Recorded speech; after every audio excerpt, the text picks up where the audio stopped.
Good afternoon, everyone. Could you hear our amen in there? We just said a little loud prayer as a team. In this Holy Week, President Trump and the First Lady are joining in prayer with Christians celebrating the resurrection of our Lord and Savior, Jesus Christ. On Wednesday, the president will host an Easter lunch in the East Room with faith leaders across the country to celebrate Holy Week. With respect to the ongoing major combat operations in Iran, Operation Epic Fury is moving ahead successfully and according to plan. With each passing day, the United States military is increasing its advantage over the terrorist Iranian regime. More than 11,000 enemy targets have been struck to date, each strike further crippling the regime's offensive and defensive capabilities and creating more leverage for the United States and our allies.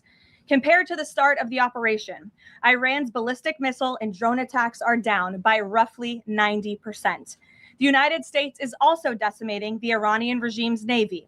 We have destroyed more than 150 of their naval vessels so far, including 92% of their largest vessels. The Iranian Navy has no vessels operating in major regional waterways and no ability to project naval power, which is why they've been assessed as combat ineffective. Our military continues to obliterate Iran's defense industrial base, with nearly 70% of their missile, drone, and naval production facilities and shipyards damaged or destroyed thus far, significantly reducing their ability to pose future threats in the region. U.S. and Israeli joint forces control the skies and have asserted air dominance over Iran, completing more than 11,000 successful combat flights thus far. The trend remains clear. The United States is conducting more intense, targeted strikes with devastating combat power with each passing day to destroy the threat posed by the Iranian terrorist regime, as President Trump sought out to do a month ago. It's no surprise that we are seeing the remaining elements of the regime become increasingly eager to end the destruction and come to the negotiating table while they still can. Despite all of the public posturing you hear from the regime and false reporting, talks are continuing and going well. What is said publicly is, of course, much different than what's being communicated to us privately. As a result, President Trump issued a 10-day pause to postpone planned strikes on Iranian power plants and energy infrastructure. This remains a truly once-in-a-generation opportunity for the regime to make a good deal with the United States, permanently abandon their nuclear ambitions, and stop acting as the world's leading state sponsor of terrorism. If the Iranians reject this golden opportunity, the greatest military in the history of the world continues to stand by to provide President Trump with every option available to ensure this regime continues to pay a grave price. One way or another, Iran will no longer have the credible ability to threaten the United States or our allies, which is, of course, the overall objective and mission the president set out when he launched Operation Epic Fury. Unfortunately, even as President Trump is working hard every single day to protect the United States from foreign enemies, Democrats on Capitol Hill have failed to do the same here at home by keeping the Department of Homeland Security unfunded. Over the past 6 weeks, Democrats in Congress have pushed our air travel system to its breaking point and inflicted massive pain on Americans with their reckless political games. 500 TSA officers quit their jobs. Thousands more were calling out sick at record rates due to the lack of pay. This resulted in security wait times exceeding 3 hours at major airports across the country, creating nightmares for millions of Americans. Overall morale among TSA staff plummeted as well, all of this creating an unacceptable heightened security risk. Because of the Democrats' unwillingness to do their basic job of funding DHS, President Trump determined that these circumstances constituted an emergency, compromising American security. That's why last week he accordingly signed a presidential memorandum directing the Secretary of Homeland Security to work with the Director of the Office of Management and Budget here at the White House to use those funds with a reasonable and logical nexus to TSA operations to provide TSA employees with the compensation and benefits that would have accrued to them but for the Democrat-led DHS shutdown. This bold and necessary action by President Trump will ensure our TSA workers receive their hard-earned paychecks. It should not have come to this point, but President Trump will always do what's right by the American people, and he found a way to do that to get TSA paid. Ensuring that these federal workers who perform critical public safety responsibilities can feed their families, pay their rent, and show up to work is something the president was honored to do. But this moment should be an eye-opening one for the American people. Let's be clear about what is happening. Democrat members of Congress are more than happy to put your safety at risk because they oppose the president's administration and his administration's efforts to enforce our nation's immigration law. Democrats refuse to fund ICE because they want millions and millions of illegal aliens to pour into the country just like they were under the Biden administration. They want murderers and rapists and thugs to remain in your communities rather than be removed by ICE and Border Patrol agents. The Democrats created this mess. They are the reason for long lines at airports and tens of thousands of employees going without pay. Once again, President Trump is cleaning up their mess because he cares more about the American people than destructive, petty, partisan politics. With that, I will take your questions today. Here in our new media seat, we have Wid Lyman. Thank you for being here. And why don't you kick us off? Thank you. Happy Easter. Thank you. You as well. Two questions for you. Thank you. There are some concerns the administration is starting to change its position on deportations, border enforcement, possibly asylum policies. What would you say to Americans that are somewhat concerned that the shift has happened? Sure. Well, while there has, of course, been a change in leadership at the Department of Homeland Security with former Senator, now Secretary Mullen, joining the president's cabinet, I can assure the American people there has not been a change in policy. It has always been the policy of this president and this administration to deport the worst of the worst illegal alien criminals from our communities. That's something I know Secretary Mullen remains wholeheartedly committed to doing. And it's something that is overwhelmingly popular with the American people. And it's something that is necessary to protect our homeland and to prevent deaths of Americans in our country. Just last week, Sheridan Gorman, a young woman in Chicago, was shot and killed on the street walking with her friends outside of her university by an illegal alien from Venezuela who had no right to be here in the first place. And it's despicable that Democrats are currently defunding the department that's responsible for removing illegal aliens like that. And I would also add it's despicable that the lack of coverage of this young woman's case, of her life, and the way that it was tragically cut short. I saw a survey over the weekend that I'd like to bring to all of your attention. This is the media coverage of the case of Sheridan Gorman. You have ABC News has spent 1 minute and 19 seconds between 2 days when this case was first alerted. You have CBS 2 minutes and 1 second.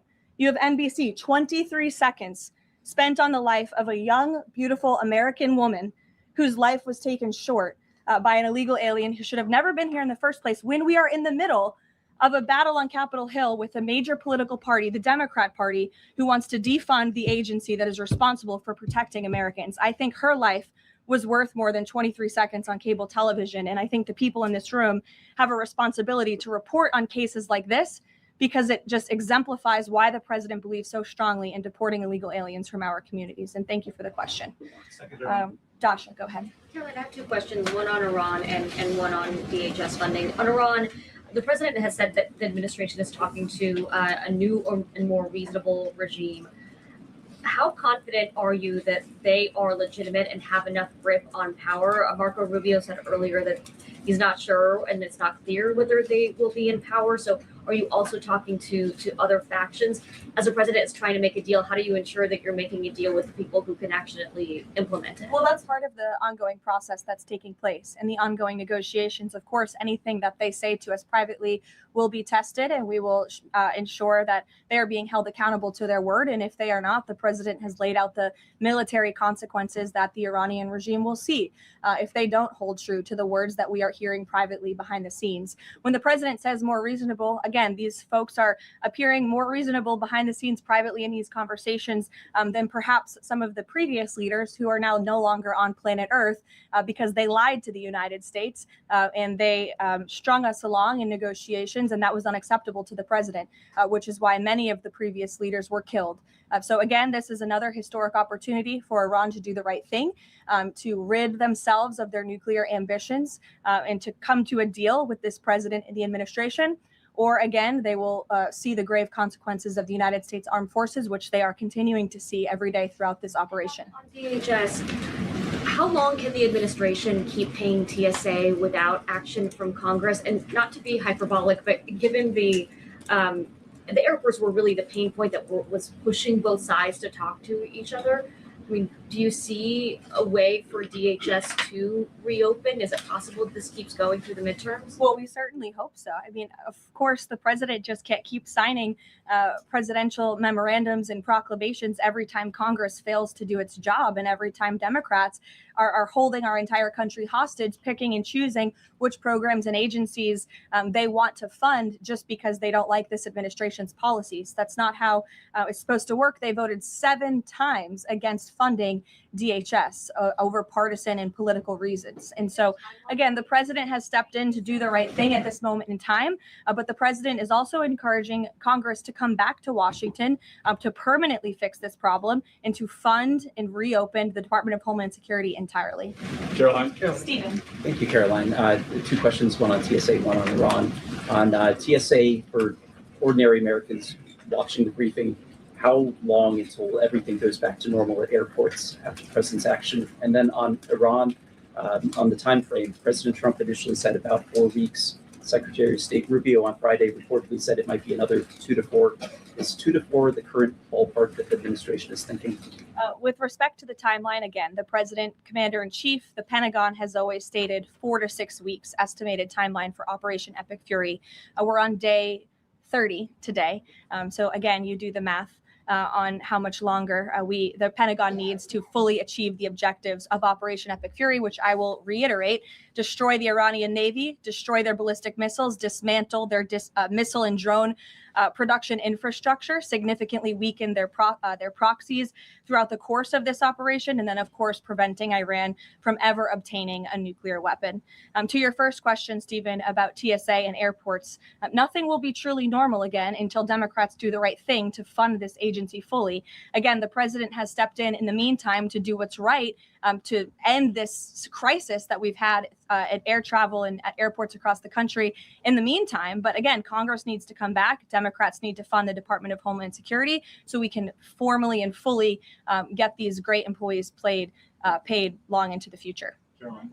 Jonathan. Thanks a lot, Caroline. 2 questions regarding the financial costs of the war.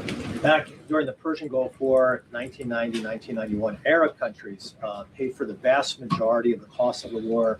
Kuwait, Saudi Arabia, the UAE.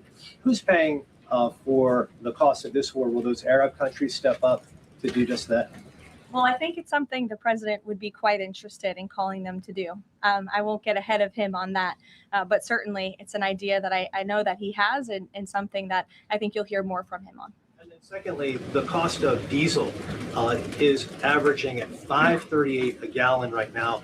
What's the message from the Trump administration to truck drivers who are dealing with those high fuel costs right now? Again, we understand, we hear you, we see you. We are fully tracking this short-term fluctuation in oil and in diesel prices. And that's why the president and the administration have continually announced robust actions to provide stability in the global energy market. As you know, political risk insurance, one of those actions, allowing countries to purchase sanctioned oil just to increase the supply. In the meantime, we've worked to release 400 billion barrels of oil and refined products as well. We issued the 60-day Jones Act waiver. All of this has, with the goal of increasing supply to create stabilization in the market in the meantime. But the overall message, as we've repeatedly stated, is, again, these are short-term actions and short-term price fluctuations for the long-term benefit of ending the threat that Iran poses to the United States of America, our troops, and our allies in the region, and ensuring that this regime can no longer control the world's free flow of energy through the Strait of Hormuz, which is something the administration continues to tackle day by day as well. Jennifer. Just 2 questions.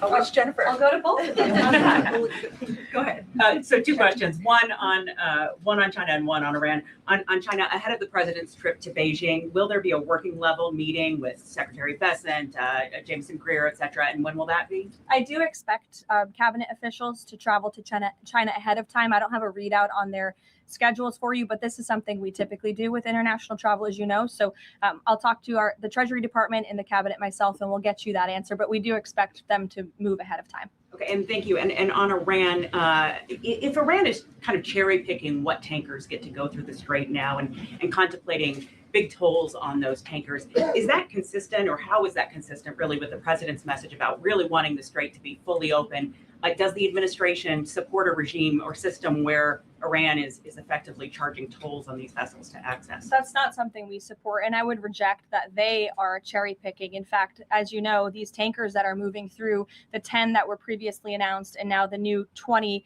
the announcement of 20 additional tankers, which we expect to see over the coming days, are a result of the direct and indirect talks that are taking place between the United States and Iran. So you wouldn't have seen those tankers if not for the president's diplomacy and his team engaging on this matter, which we expect that compliance moving forward. And it's, again, something that we're working on very closely. Sure. And behind the mic in the back right there, you put up your hand very excitingly. Go ahead. Hannah from News Nation. Thank you. Thanks for taking my question. I have two for you real quick.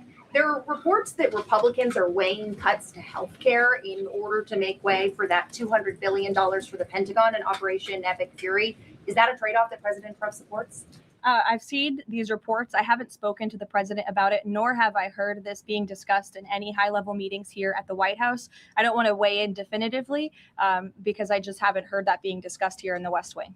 And then secondly, I know President Trump says we're ahead of schedule in achieving his military objectives in Iran. He laid out that 4 to 6 week timetable for this conflict, and we're now within week 5. So how do you square kind of those two? Well, 4 to 6 weeks estimated timeline. Again, you just said we're on day 30 of the operation. I just provided you with some of the updates from the Pentagon directly in achieving the objectives, and the military has been enormously successful. I think we should all be very proud of our armed forces for what they have done over the past 30 days. The mission will continue until the objectives are achieved, and that 4 to 6 week timeline does remain right now. I don't have any updates for you on that. Yeah, like others, one on TSA, one on Iran.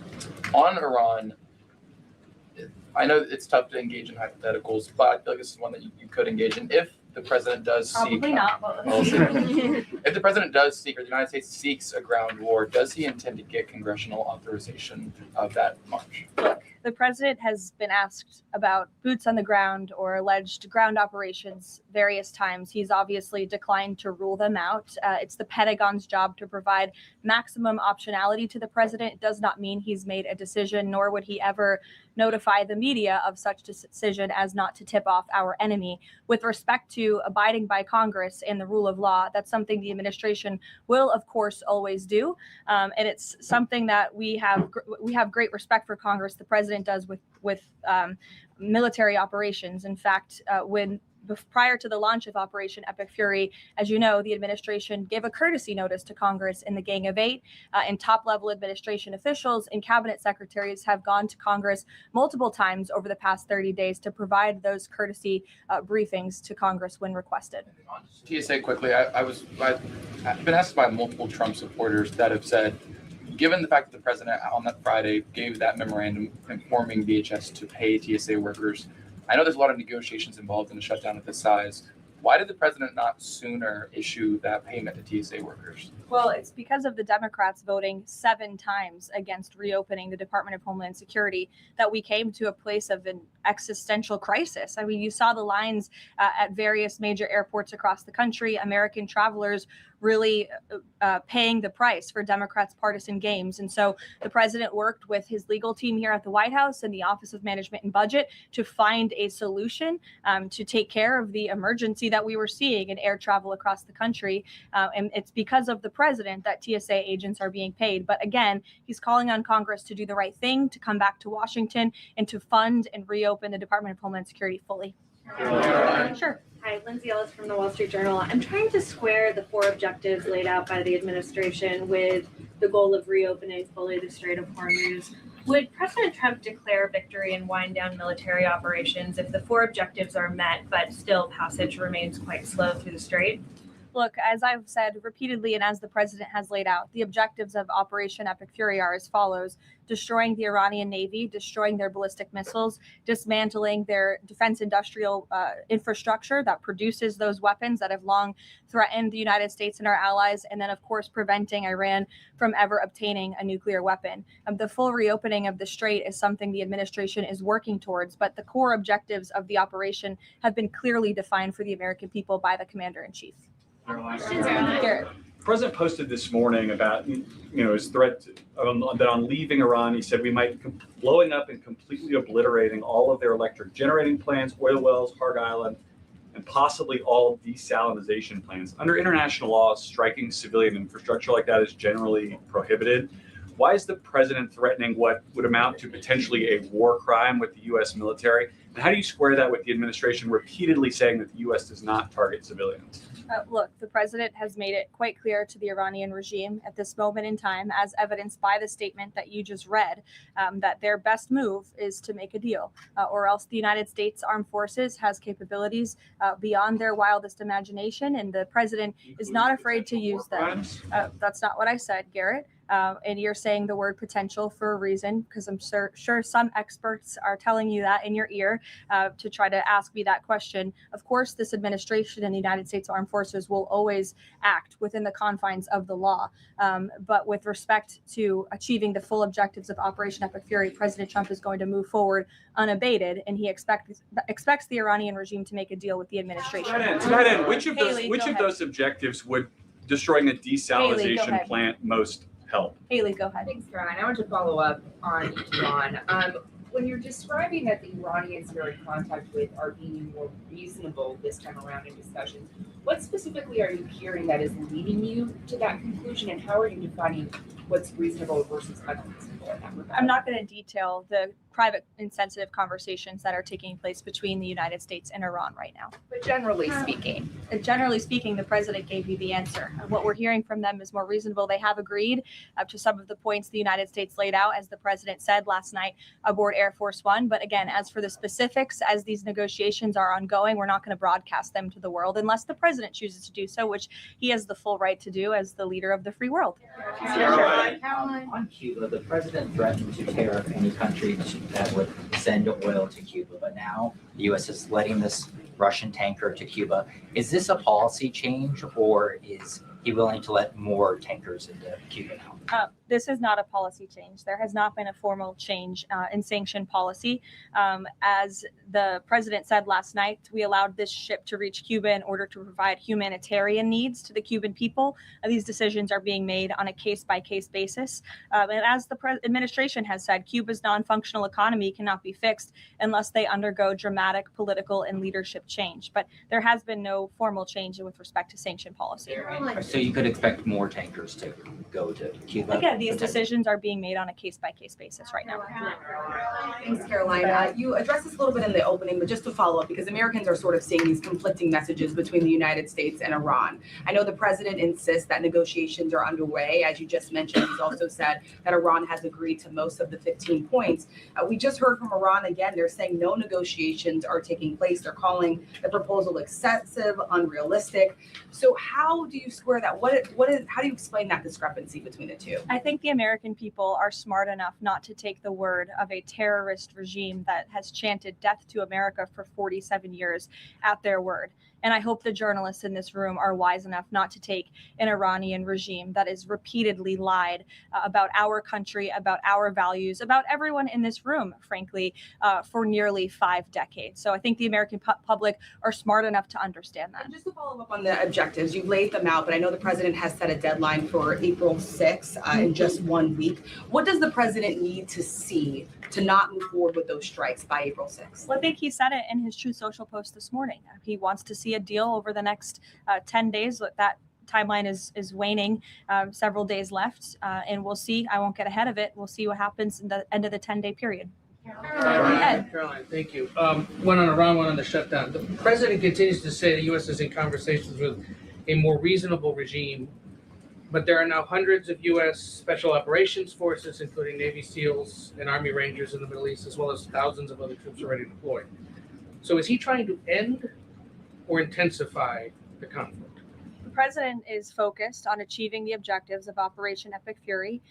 With respect to forces that are on the ground in the Middle East, it's the job of the Pentagon to create maximum optionality for the commander-in-chief. It does not mean the president has made any additional decisions. Again, he remains focused on ensuring that the Pentagon continues to achieve the objectives of the operation that was launched 30 days ago, and we're well on our way to doing that. So if an American sitting at home hearing him say, I want to talk, but I keep seeing them send troops to that region. What are they to make of what's going on? There's two tracks here. The president has always said that diplomacy is his number one option and priority. Again, he tried earnestly in good faith to engage in diplomacy with the Iranian regime prior to this operation being launched in the first place. He wanted to strike a deal, and he sent his top negotiators to do so. They spent extensive amount of time and effort trying to strike a deal, and unfortunately, the previous regime, again, many of those leaders no longer with us here on Earth because they faced the consequences of the United States military. So if there's ever a chance for a deal, again, the president is open to listening, but it does not deter him from focusing on the military objectives that he set out 30 days ago and that our military is continuing to achieve day by day. On the shutdown, he signed the national emergency order last Thursday, making sure TSA officers will be paid. There's still other civilian DHS employees, however, who are not being paid. Yes. He signed something similar to ensure they also get paid. Look, the president will always look into ways that we can make sure that the American people are being taken care of and doing what's right by the American people. But again, it's ridiculous that the president even has to go to the length of working with the legal team and the Office of Management and Budget to identify these funds. It is the job of Congress to fund these agencies. And Democrats in Congress have voted 7 times against funding the Department of Homeland Security. Congress should come back and they should get it done.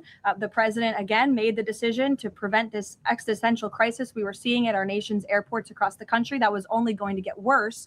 And that's why he wants Congress to do his job. If you don't mind, since you mentioned... I'll go to you as well. Okay, you're welcome. Since you mentioned Easter and prayers, I wanted to ask you about something the Pope said yesterday. So Pope Leo said yesterday, and I quote him, "God does not listen to the prayer of those who wage war." Can you comment on that? I think our nation was a nation founded 250 years ago almost on Judeo-Christian values. And we've seen presidents, we've seen the leaders of the Department of War, and we've seen our troops go to prayer during the most turbulent times in our nation's history.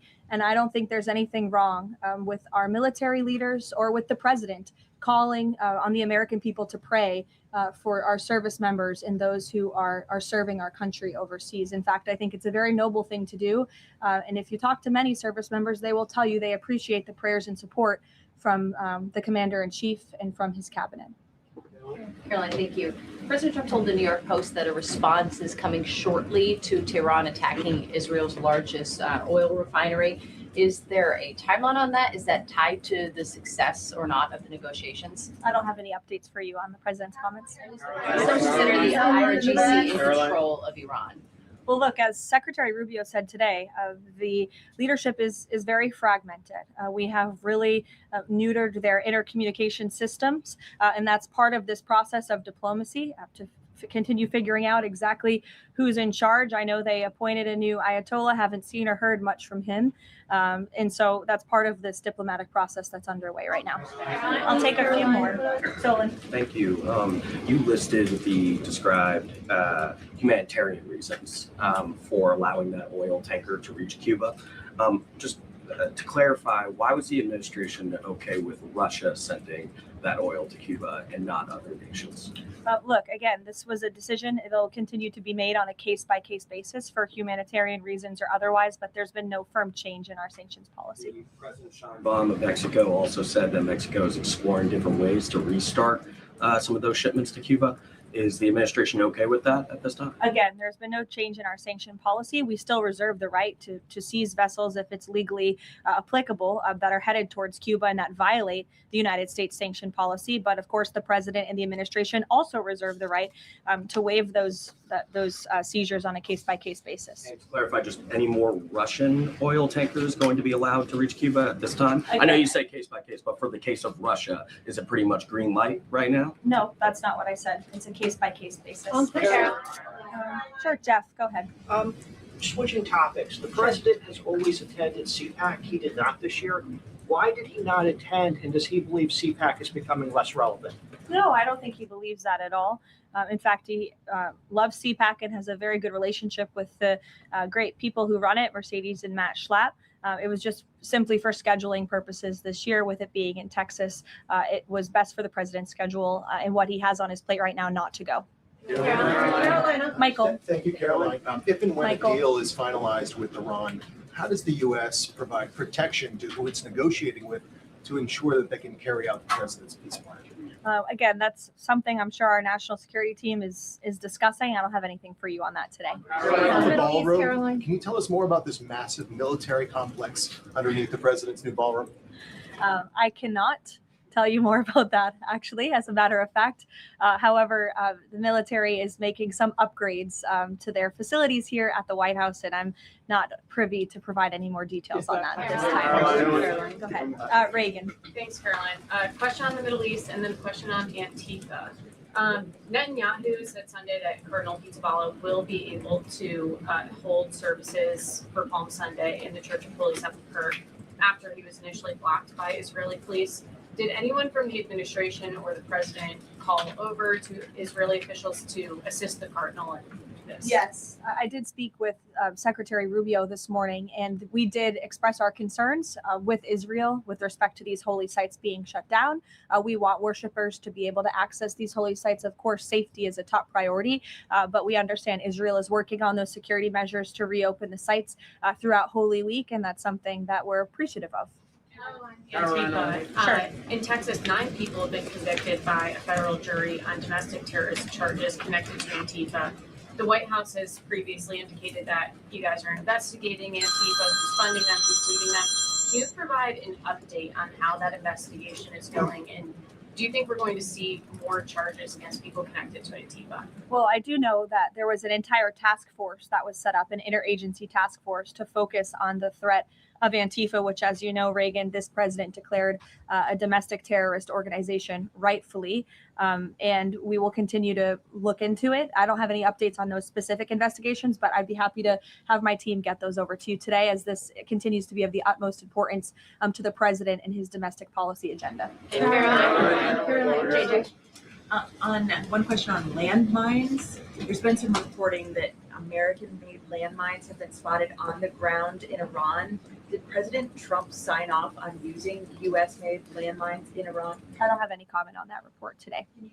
Caroline, whether they're being used at all? I don't have any comment on that. Karen.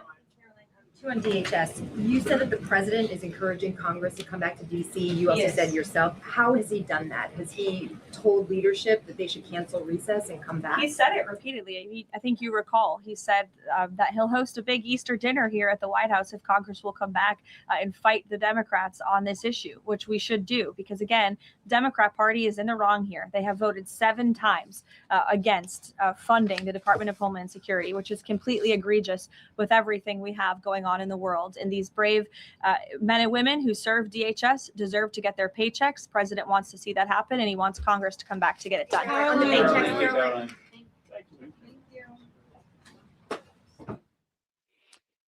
Welcome, one and all. Welcome to this Monday night edition of the Indoctrination. I am David Snedeker, your host, and I am very excited for tonight's show, specifically because some of the things that are happening and some of the comms that I'm getting today, that we're getting today.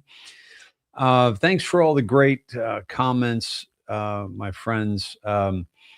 And I know that I think it was Trillium that thought that Trump was in a mask and all are gone. I don't believe that at all. And it's not when anything's stated as fact, I normally don't include it in the chat that I put up, simply because I am here doing my best. And I'm guessing I'm not,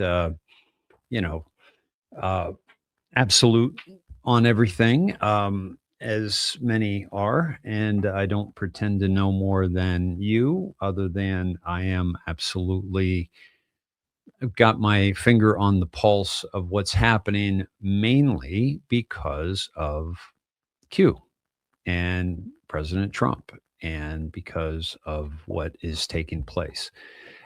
This was a very well thought out, very well planned takedown of the deep state, of the cabal, and we are watching it unfold in real time.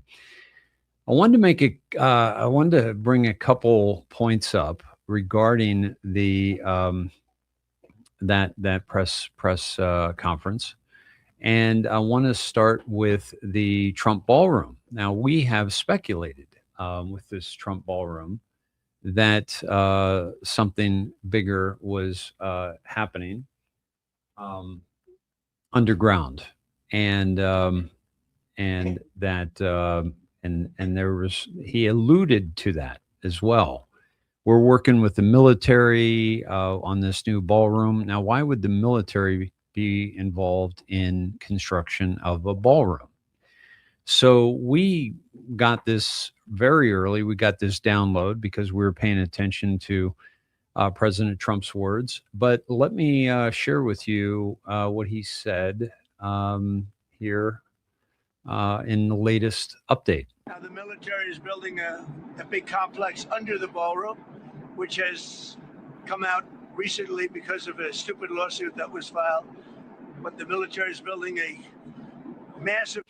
So the stupid lawsuit was to try to stop Trump from building the ballroom, and it was going to be secret, but it came out because it is a not just a ballroom, but it is a matter of national security, and it's a military operation. Complex under the ballroom, and that's under construction, and we're doing very well. So we're ahead of schedule. That's part of it. The ballroom essentially becomes a shed for what's being built under the military, including from drones.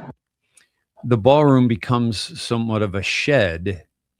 I mean, listen to this. For what's being built under the military, including from drones and including from any other thing.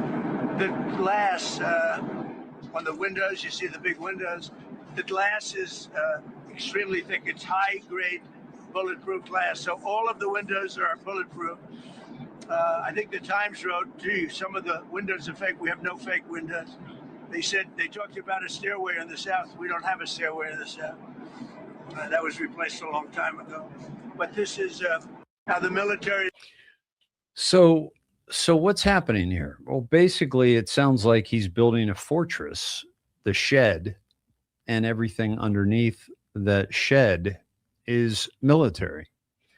So what's going on here? Well, we're going to find out more and more, but he was keeping it a secret until the lawsuit revealed something very, very different. Shout out to Spiritual Street Fighter for her beautiful artwork here, and so grateful that she allows us to use her artwork in making this incredible this show as our thumbnail. So please, if you're not, please follow at Spiritual Street Fighter on X and Truth, at Spiritual Street Fighter. So more on that to come as more is revealed. But you know, one of the things that I think that they probably anticipated with this ballroom is actually a lawsuit against building it. And why do I say that? Because President Trump and the cabinet have absolutely been out ahead and out in front of everything else that they've tried to do to stop him and everything he does. So why would this be any different, right? So so interesting that we are being given this message about the military, and how we do know the only way forward is military. And here we are, and we have this ballroom that is being constructed by the military, especially, you know, significantly the underground. So he's basically telling us that the significant structure is under the ballroom. by calling it a shed. Meanwhile, it's bulletproof. It's probably bomb-proof because he said it's protected by, pretty much everything. So I think it's somewhat of a fortress, um, an above-ground fortress and a below-ground fortress. And so just very interesting given the attention right now on the military. It was great to hear Caroline Levitt talk about how this is the greatest military in the history of the world. And we are showing that, and we are seeing that firsthand. And that's a very, very exciting thing. Now, I want to talk to you about some of the conversation that's been going on about Karg Island. President Trump said if they're in negotiations, that if they do well with the negotiations, which they've given us, I think 10 more tankers of oil. But Karg Island is a small outcrop in the northern Persian Gulf, administered by Iran's Bushehr province. It lies about 25 to 28 kilometers, 15 to 17 miles off the Iranian mainland coast, roughly 34 miles northwest of Bushehr port, and approximately 410 miles northwest of the Strait of Hormuz. The island measures roughly 5 miles long and 4.5 or 2.5 miles wide, with an area about 8 square miles, about 1/3 the size of Manhattan. It features hilly terrain, rising to about 70 meters at its highest point, with cliffs at the northern and southern ends. So it serves as their primary oil export terminal and economic lifeline due to the shallow, silty nature of its coastline, and it handles up to 90% of Iran's crude oil exports. So basically, if he destroys this, he cripples Iran. And that is a big threat because they will no longer be able to export oil at all, and certainly at 90% of their oil. And so they do about 7 million barrels per day, and it can accommodate up to 10 super tankers simultaneously.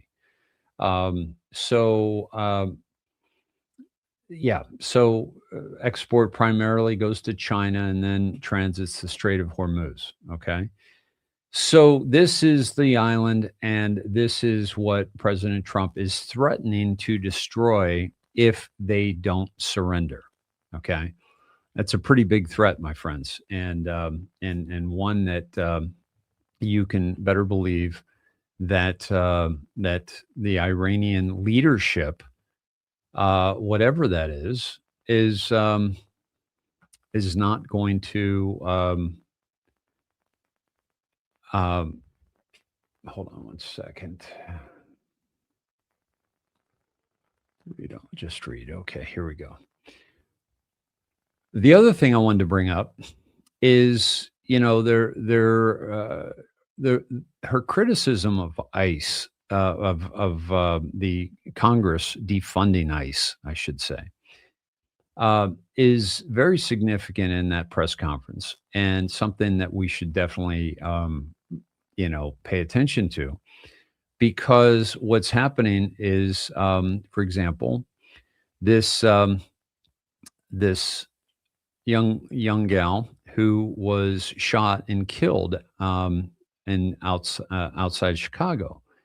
Beloved high schooler Lily Bova gunned down outside Chicago, and cops won't say who did it, meaning they're not letting us know that it was a Venezuelan immigrant that was here illegally. This is how dark and how corrupted and how manipulative the mainstream media is. She was 16 years old. She was gunned down in a quiet Chicago suburb, and Saturday morning, and authorities have neither caught nor identified her suspected killer. The victim, Lily Bova, was killed in the Cook County neighborhood of Glenview around 11 a.m. Sheriff deputies are searching for a person of interest, but have revealed few details about who may have killed her. Look at this lovely, lovely young girl. And her life is over. Okay. And supposedly, based on what Caroline Leavitt said, she was killed by a Venezuelan immigrant who was here illegally. So why isn't the press reporting on that? Why do we have to hear that from the press secretary of the White House? Why isn't Chicago? Well, it doesn't fit their narrative, does it? So here we are still trying to get ICE funded. Meanwhile, we're reminded every single day that we have to allow these people to get these criminals out of our country. And what a shame that the Congress, which is being exposed, is blocking that. And they're on vacation right now, and they should come back to DC and take care of this business. And Trump has extended, as Caroline said, if you missed that, has extended the pay for TSA. They've found money to pay TSA, and so now TSA workers they're going to be pro-Trump because Trump's getting them paid when Congress is doing jack shit. Cheers, everybody. Welcome to the Sned Shed, my friends. This is the newest version of the Snedheads Sned Shed, and it's going to be somewhat temporary, probably a couple of months before I get into my new digs. But it is quite comfortable, and I'm very excited to introduce you to it, and also I want to do some more short bits on my patio during the day, or what have you, throughout the day. And so I'm going to be getting into that as well. So please lend your support if you are able to. And I do not ask for your money if you are very much struggling or having a difficult time, but I do ask for your support so that I can really step things up here on this end. Thank you all who are on Snedheads and posting daily, weekly, and I'm dropping the link here in the chat.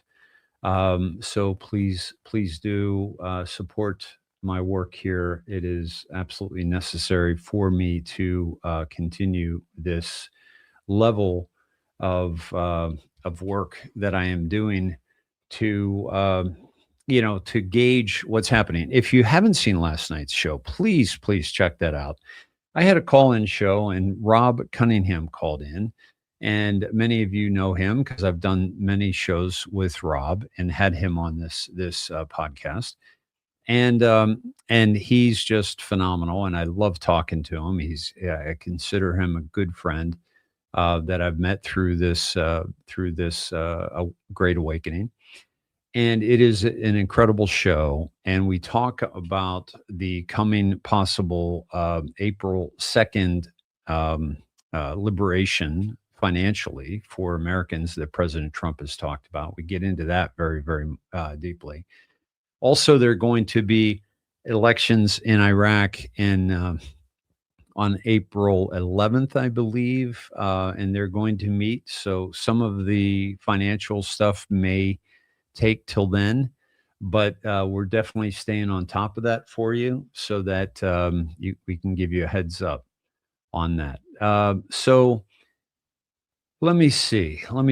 I wanted to, let's see, send you to this. Okay.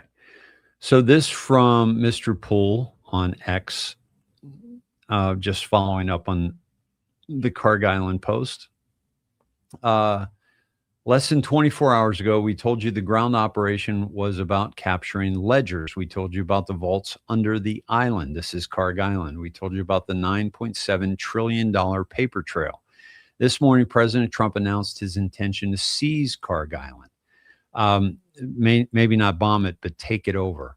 Do you understand what is happening? Do you see the script playing out in real time? He is not considering it. He's telling you the next move on the board. The media will call it a gaffe, a slip of the tongue. They will say he is escalating. They are lying. This is not an escalation. This is a retrieval. The final piece of evidence required to dismantle the entire globalist network. The server farm hack gave them the map. The island holds the treasure. They are not seizing an oil terminal. They are seizing the world's largest blackmail file. April 6th was the deadline for surrender. Now it's a date of collection. Code Kharg 79, vault open, truth actual. This is the end of their world, and we showed you the final move before it happened. Pay attention. Now, this is speculation, I believe, but I've also told you that the war in Venezuela and the war in Iran is so much more than about the oil. That the mainstream media may jump up and say, "Oh my gosh, I can't believe he's going after more oil," etc. So it's not about that, and it's about so much more, and it's about this worldwide operation. Now, another anon, I know, I don't know if I bookmarked it, but said that Q never said anything significantly about I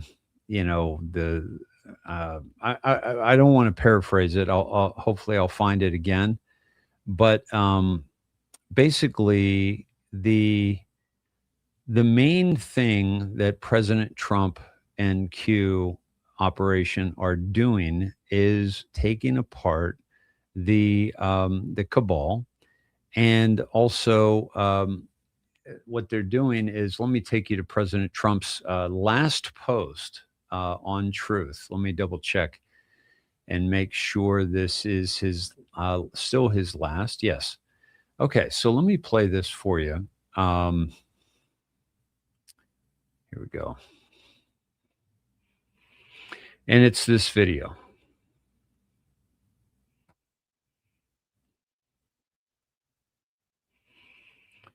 And my guess is it's explosions in Iran.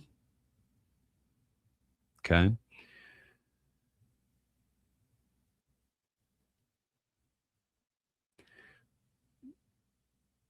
But when I see something like this, I don't necessarily go to the content of here, but it's a boom, right? It's a big boom.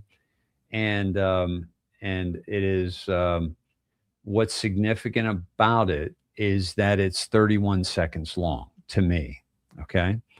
Now, let me take you to drop 31. And it says world stalemate. We all have the goods on everyone else. That's part of the reason why some things that tie back to foreign heads of state will remain classified, not all.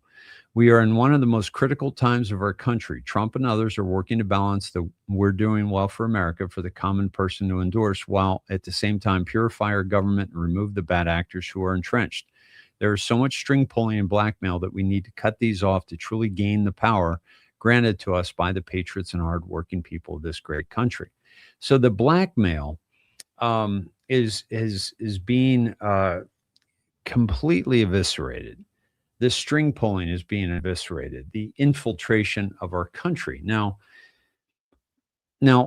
Iran, the biggest part that Iran plays. Now, well, let me also take you to and by the way, this backs up the Mr. Poole post talking about the blackmail.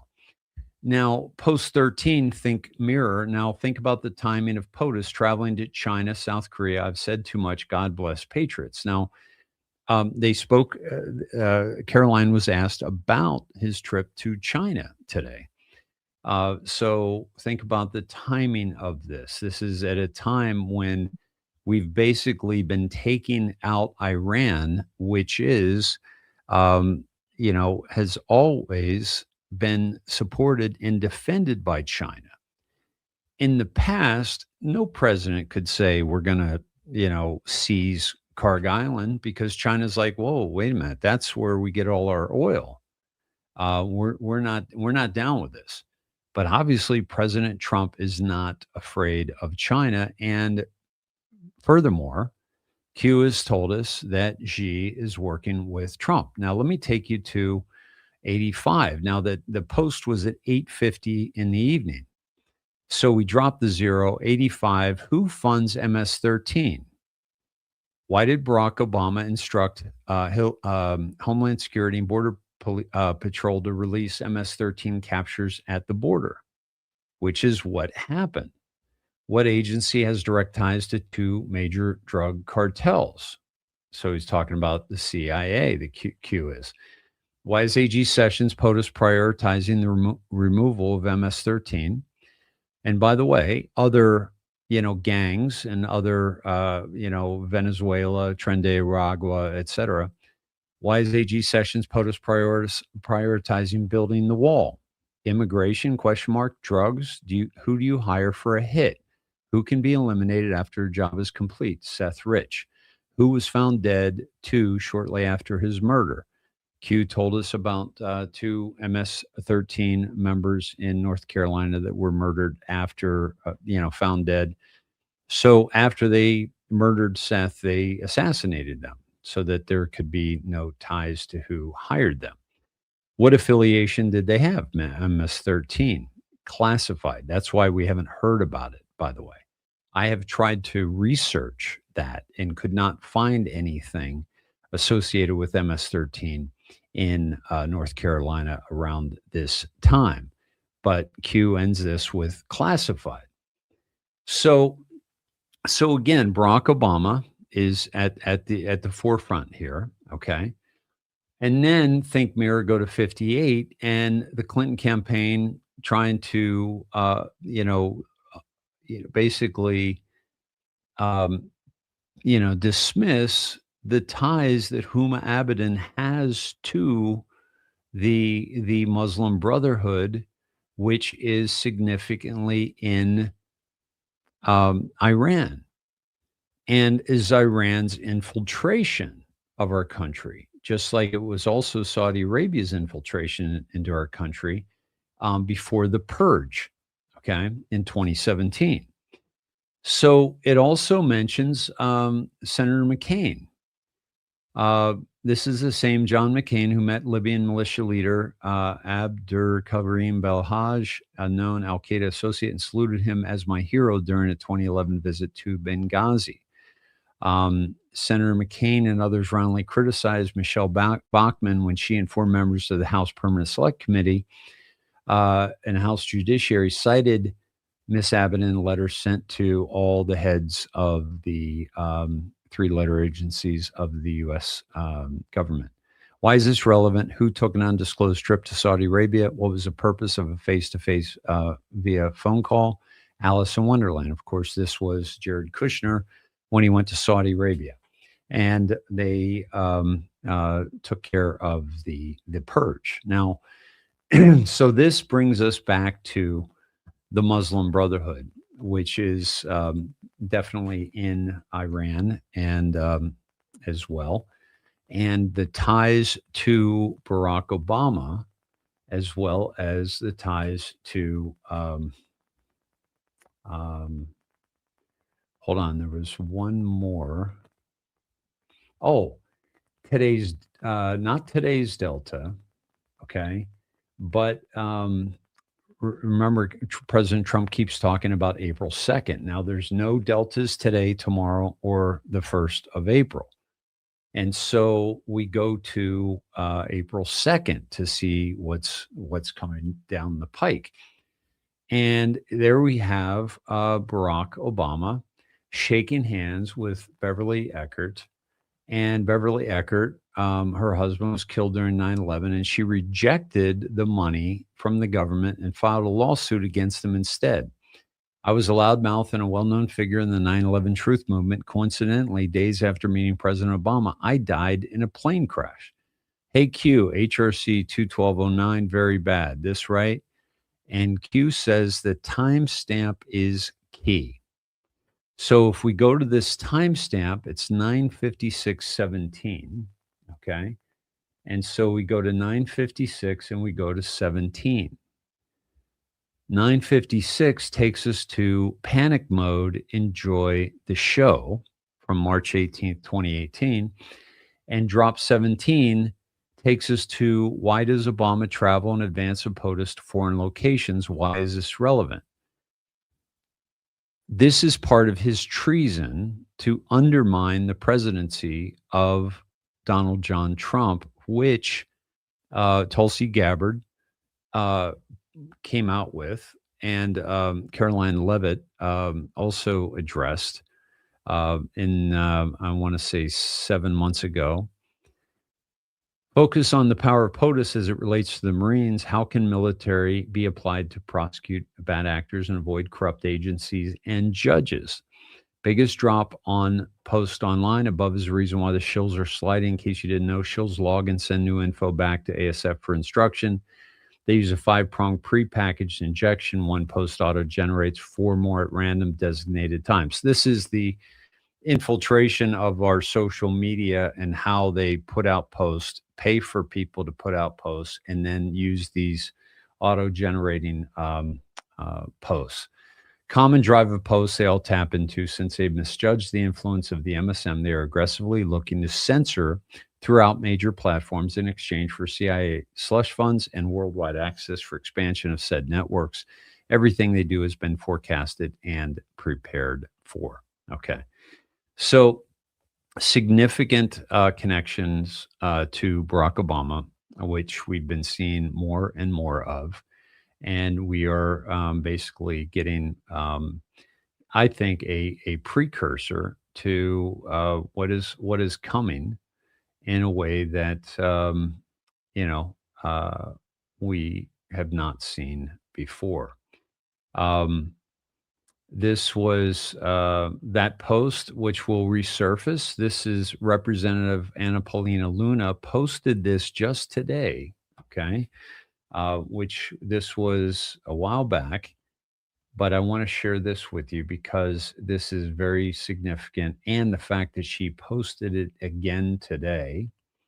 Another matter, over the past few days, Director of National Intelligence Tulsi Gabbard has unveiled shocking new evidence that former President Barack Obama and top aides in the Obama administration conspired to subvert President Trump's 2016 election victory and undermine the democratic will of the American people.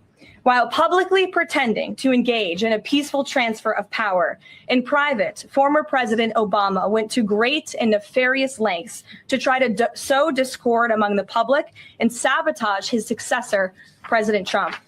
The new evidence released by the Director of National Intelligence, who is here with me today, confirms that the Obama administration manufactured politicized intelligence, which was later used as the justification for baseless smears against President Trump in an effort to try to delegitimize his victory before he even took the oath of office. The truth is that President Trump never had anything to do with Russia, and the Russia collusion hoax was a massive fraud perpetuated on the American people from the very beginning. And the worst part of this is Obama knew that truth, and so did all of the other corrupt officials involved in this scam, including former CIA Director John Brennan, former Director of National Intelligence James Clapper, former FBI Director James Comey, former Deputy Director Andrew McCabe, and many others. Director of National Intelligence Gabbard's report further confirms what we already knew. There was no collusion, no corruption, except on the part of Barack Obama and the weaponized intelligence agencies at the time. The Russia hoax was a blatant lie, all ginned up by Democrat political operatives that were signed off on by then President Obama and leaked to the news media to launch a years-long witch hunt against President Trump and his first administration. Allies of the president, including his own son, Donald Trump Jr., were disgustingly smeared as Russian assets, and some even had their lives destroyed because of this vicious lie. The president's first 2 years in office had this fake distraction hanging over it, and endless resources, time, and political capital were spent having to debunk these lies from the highest levels of our government. Now, nearly 10 years later, thanks to the declassification of documents by Director Gabbard, the truth has finally come to light. And this truth vindicates President Trump, his family, and his many allies and associates who were smeared with defamatory lies. President Trump was right from the beginning about all of this, and we are grateful that justice can be served. Now, we have even more damning evidence implicating those who tried to sabotage a duly elected president and did grave material harm to our republic. Thanks to additional important work done by CIA Director Ratcliffe, Committee Chairman Rick Crawford over the past few months, a newly declassified 2020 report prepared by the House Permanent Select Committee on Intelligence, which DNI Director Gabbard has declassified, found that the intel community did not have any direct information that Russian President Vladimir Putin wanted to help elect President Trump in 2016. And in fact, Russia was actively preparing for a Hillary Clinton victory. But at the unusual direction of Barack Obama at the time, the intel community published implausible intelligence suggesting otherwise. Why? To sabotage the incoming president. This is truly one of the greatest political scandals in American history.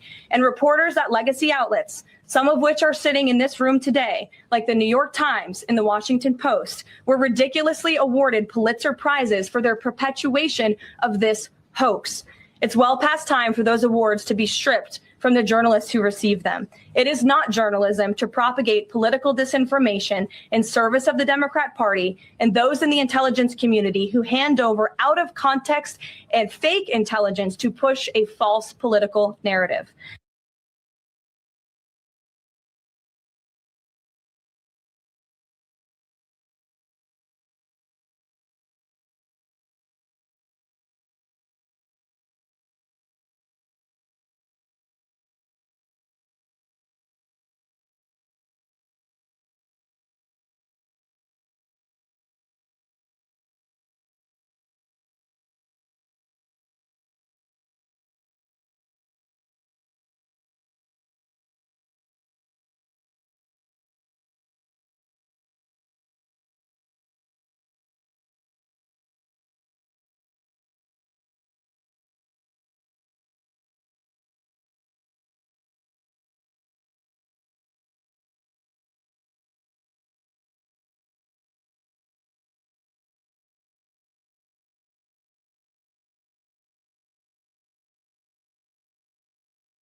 Folks, sorry about that. Yeah, I got to stop censoring myself. Sorry about that. I think I need to have a sign language interpreter just for those moments. So basically, what I said was that Anna Paulina Luna is bringing this back into present day, even though it was several months ago. To bring this, to keep this active and keep this conversation active. And I think she's definitely working with the White Hats. And I do believe that that was an intentional post today because of what I believe we're going to see happen with Barack Obama very, very soon. Too many comms to the contrary that about Barack Obama. And so, so this is very much, coming back and around the, into the forefront of the conversation. So let's keep that going.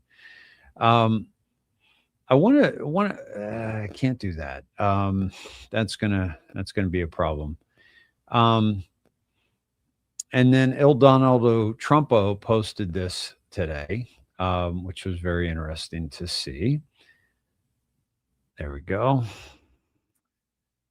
And says it's going to be a good week. And it shows President Trump.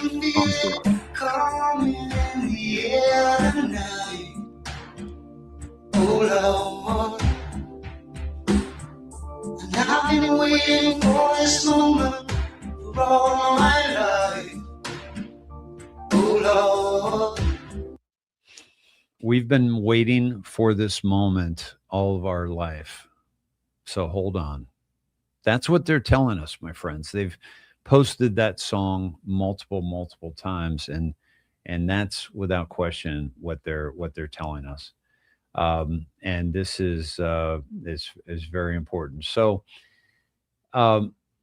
this is President Trump also posted this today of Ron Johnson, and I'm going to play that for you here.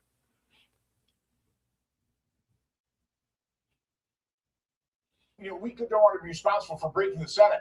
How could it be much more broken when we can't even fund the very agency when we're at war with Iran? They might possibly have sleeper cells here in this country. We can't even fund the very agency designed to keep our homeland safe. I don't see how it can get much worse. So I'm for ending the 60-vote threshold and ending the filibuster. And you think that'll happen?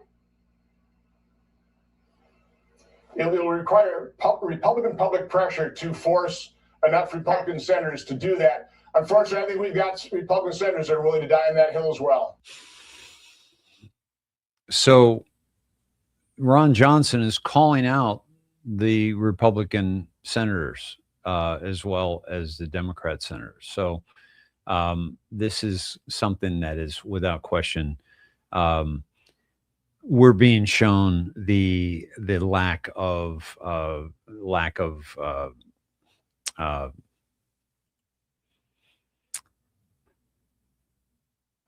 effectiveness of our Congress, in my opinion. Folks, this is in Honolulu. A guy shows up dressed as an ICE officer. This is what the media has done. This is how the media has arranged. This is in Honolulu, Hawaii. So first of all, a white liberal woman throws something at the man, liquid, which is an assault. My guess is that's his Trump sign too. ICE is made of water. Eat dick, ICE. And they attack her.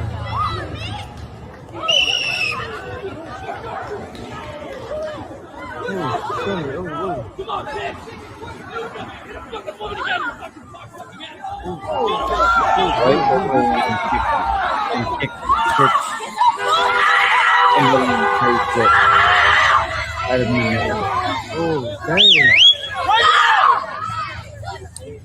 Knocked him out, probably stunned him.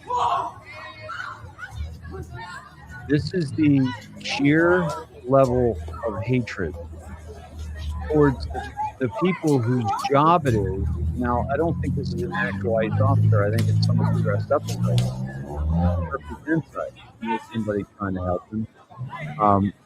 That's just wrong.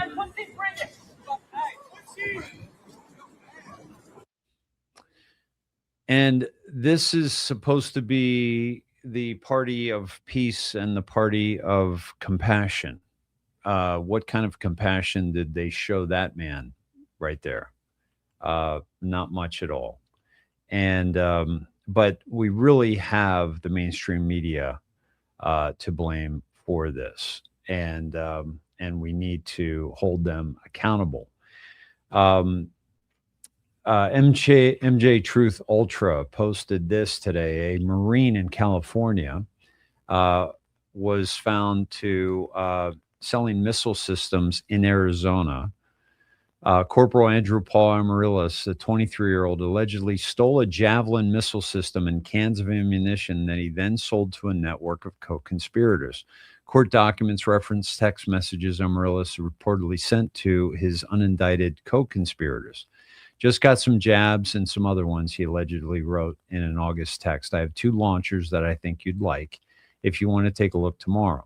Undercover officers were able to buy some of the ammunition from the middleman and trace some of it back to Camp Pendleton, where they said some of the lot numbers were signed out by the corporal.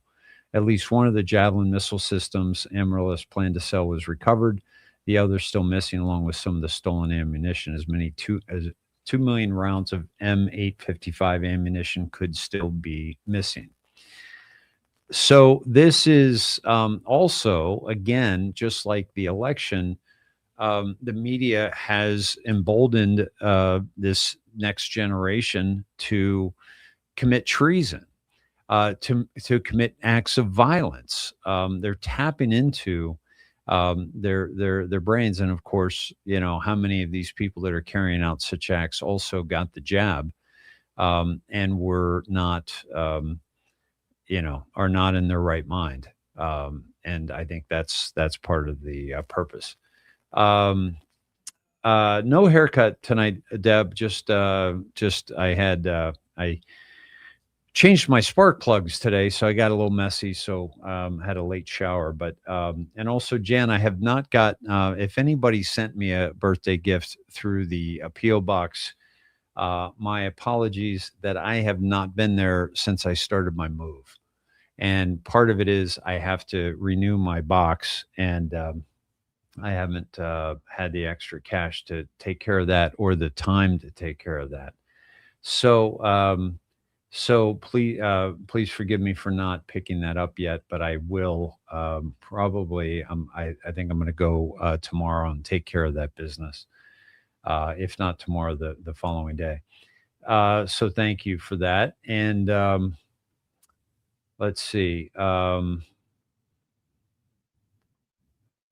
Okay.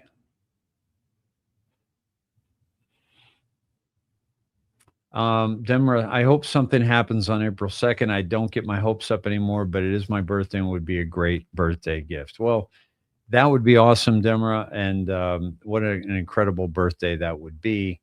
And I will say this, that I don't know why President Trump dropped that date, right? Because he absolutely dropped that date. So, it certainly seems like something that we should be paying attention to. And so, and this is, the Walmart, this woman, the liberals have been staging, walk-ins to Walmart and disrupting Walmart business and Target business. And I think related to, the ICE situation. This woman numbered 5 pigs, and she released them. She spray painted the numbers on them and released them into the store and created a logistical nightmare disguised as a math problem. 47-year-old Charlene Mixon entered the store pushing a buggy that appeared to be shaking and occasionally grunting. Employees assumed it was either a wobbly wheel or a normal Saturday. Moments later, Mixon allegedly opened the buggy, shouted, "Run free," and 4 pigs scattered across the store. Very, very, very odd. And we spent an hour looking for pig number 4, said assistant manager Trevor Haskins. Then we realized there wasn't one. I'm still mad about it. So maybe 4 pigs. But she was arrested. She faces disorderly conduct, livestock at large, interference with commerce, and creating unnecessary suspense via missing number 4. The pigs were unharmed and transported to a local county animal facility where staff has described them as friendly and surprisingly fast. Locals have already dubbed the event the Great Walmart Pig Caper. A Facebook group titled "Where's Pig Number 4" has gained hundreds of members. Oh, this is fictional. I'm sorry. This came out since I bookmarked it. No record of arrest or an incident on the banks. Okay, so never mind. I since I bookmarked that post has come up. So but back to Barack Obama. This is from I believe a Saudi Arabian account. And Barack Obama bears primary responsibility for today's Middle East crisis. Had he not shipped billions of dollars in cash to Iran, they wouldn't have had the funds to build their nuclear missile and drone programs, nor to arm Hamas, Hezbollah, and the Houthis.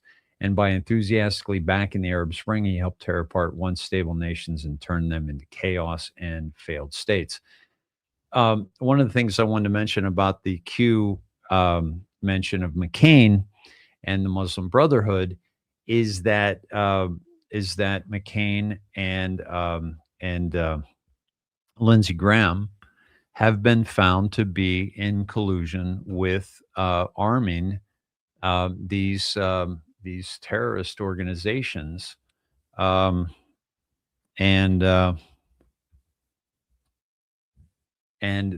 that's coming out, and this is from Alex Jones. Let me play this for you, but this is congressional investigations confirm that the U.S. government, working with the UK and Israel, has been secretly funding and controlling Al Qaeda, ISIS, Boko Haram, and other Islamic terrorist groups for decades. USAID documents prove Senator John McCain and Lindsey Graham have been the bagmen for the global Islamic Jihad for over 30 years. Graham's congressional challenger in South Carolina is now openly calling for his arrest for treason. Are you aware that we are sending $40 million a week to the Taliban?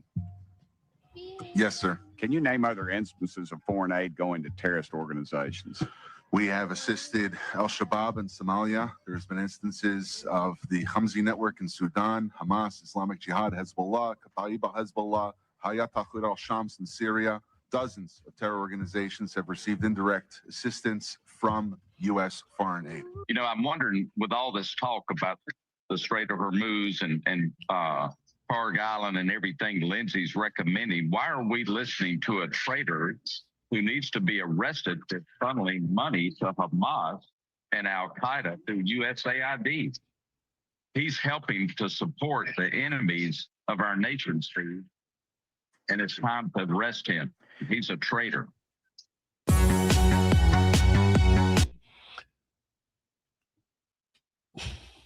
There you have it. Yeah, these guys are going down, and this is all being revealed, folks. This is really, really exciting times. Just catching the chat. Hunter asks thoughts in the Kirk bullet, Dave. And what she's talking about here is that the Daily Mail reported that the bullet used to kill Charlie Kirk did not match rifle allegedly used by suspect Tyler Robinson, new court filing claims. Now, remember what I told you, that, and you've heard this across the internet, that there's no way it could have been a 30-06 bullet because it would have blown his neck clean apart. But that, and also that they didn't have a bullet for quite some time. But this new court filing, so the court filing states that the ATF was unable to identify the bullet recovered at autopsy to the rifle allegedly tied to Mr. Robinson, which in forensic ballistics means inconclusive, insufficient marks to confirm or exclude a match, not definitive proof of a non-match. Yeah, well, this guy is not going to do time, and I've said that from day one. Because this is just the current narrative that we are, being fed, while I believe he is in witness protection. I believe the whole thing was staged, but I haven't spent a lot of time on that. But look at what else this is is revealing.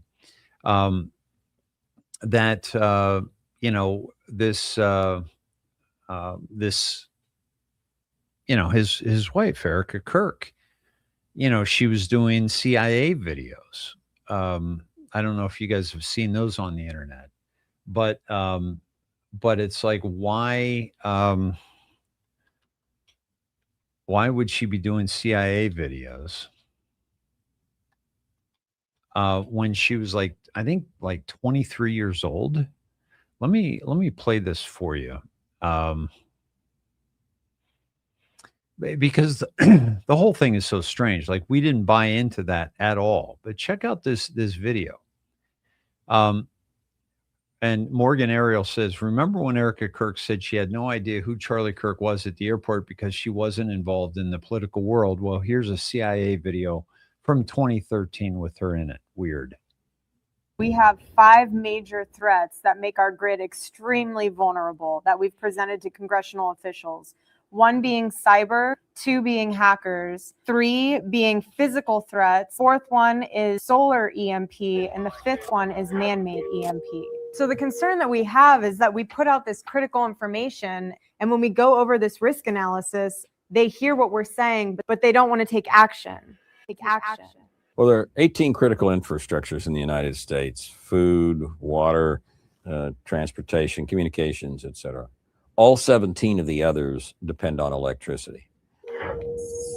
If our grid goes down, you can't cook, you're not going to heat anything, you can't run any of your medical supplies, you can't talk on your phone, you can't take money out of a bank. And by the way, that's Judge Janine. By the way, that's Judge Janine Pirro. How interesting, right? you can't run any of your medical supplies, you can't talk on your phone, you can't take money out of a bank, and we turn into total chaos. If this happens, the system stops. If a transformer is taken down, we have to order it from Germany or China. It's going to take a year. Up till recently, there were no comprehensive protective solutions available. We know what the solutions are. They're not expensive. They're not difficult to employ. We just need the political will to do it and the follow through on the part of the electric utilities to get it done. The White House is protected from an EMP. The Congress and the CIA and the NSA, all of the areas that need to function in the government are protected. So why can't we be protected? Around some of these facilities, you don't have much more than a chain link fence to keep people out. Now that seems absurd to me. I think it is absurd when we now know that attack on as few as 9 grid substations could bring down all 3 major interconnections for the United States grid. If the power goes out, you get the generator, and if that goes out, you get another one. There's never been a plan for what happens after that. The director of the National Security Agency, Admiral Rogers, came out and said, it's not a matter of if, it's a matter of when. So, kind of odd, isn't it? Kind of odd. Nothing really matches what the story she tells. Yeah, so, and she met Charlie in Israel, by the way. And Charlie was starting to criticize Israel, and now, turning point, they'll never criticize Israel. So there's definitely something going on there. Yeah, so this is all, heating up. It's very, very, very interesting. This is supposedly, hold on one sec, let me double check this.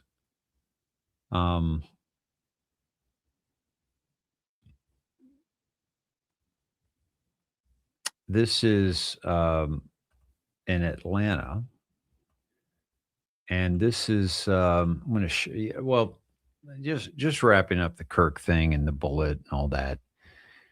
It's a show, folks. Just remember, it's a show, and enjoy the show. What part is the show? What part is not the show? What if it's all a show? Okay. What if almost everything you're seeing right now is a show to awaken the masses and expose all the corruption and all those responsible for that corruption? Because you can't tell people the truth, you must show them. Q has said many times. So what is a show? What is not? Well, I think this whole Kirk situation is a show. And look what's being exposed. And the first thing I said to you, and this was the day I went live, You've got to ask who benefits. Cui bono? Who benefits from the assassination of Charlie Kirk the most? Well, he was very critical of the trans movement. And so the guy who supposedly shot him lives with a transvestite and is sympathetic to their cause. But that doesn't help their movement, even though many of them are mentally unstable and committing acts of extreme violence right now, and maybe under mind control. But but that doesn't really benefit them. What it really benefited was Israel, because he was being critical of Israel. So we have to look there. And when we started looking there, boy, oh boy, Netanyahu went on a podcast tour and, and protesteth too much. And we also saw, influencers that were being exposed for $7,000 tweets from Israel. And all that. So that was a significant exposure of the possibilities of Israel. And remember, I went down that WikiLeaks, Wikipedia page on Israeli assassinations, and it was longer than my arm. And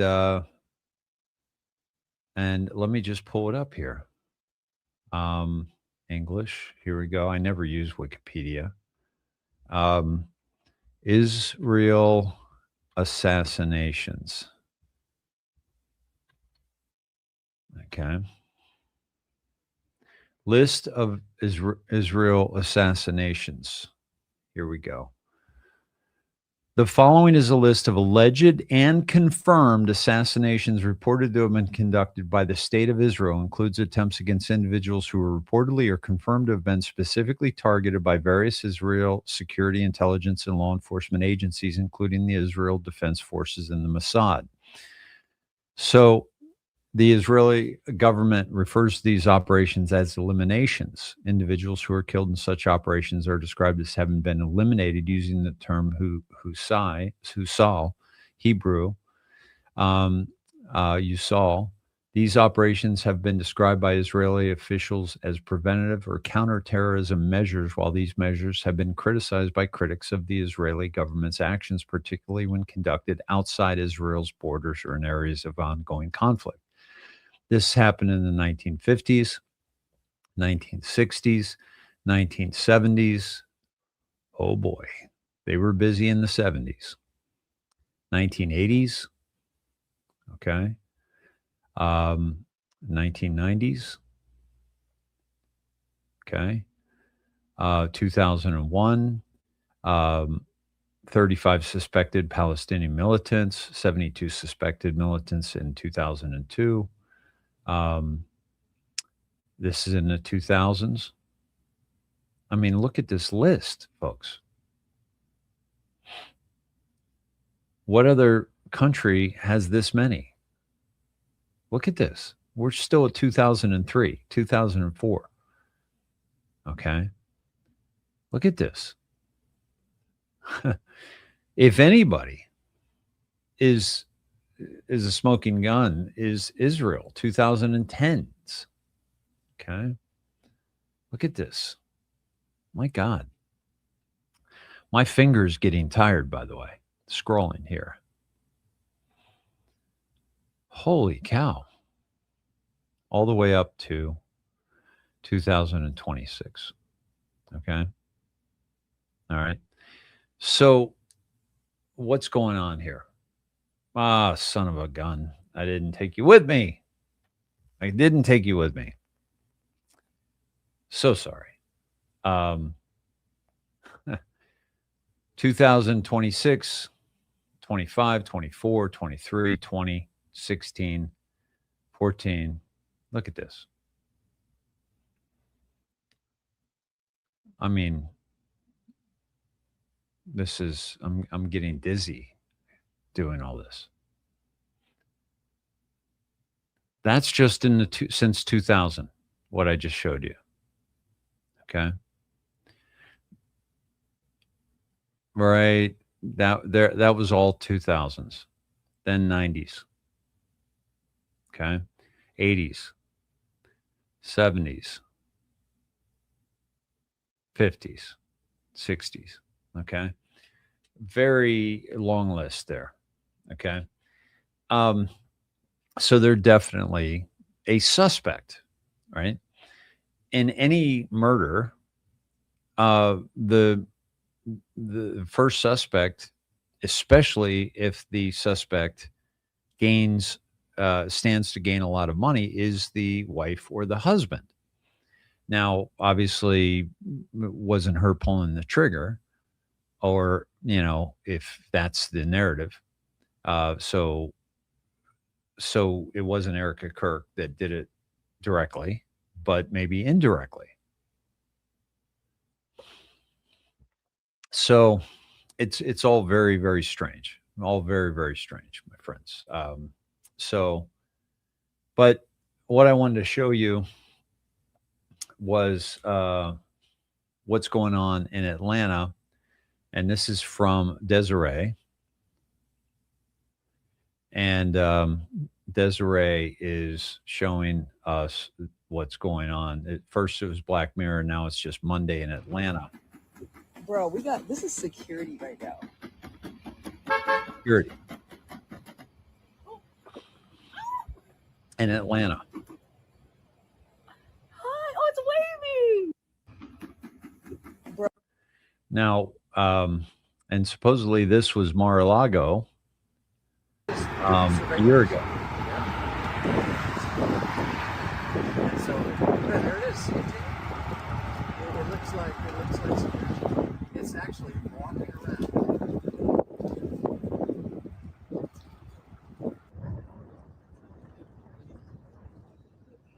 Now, my understanding here is that it's, this is not an armed robot, but it's a surveillance robot.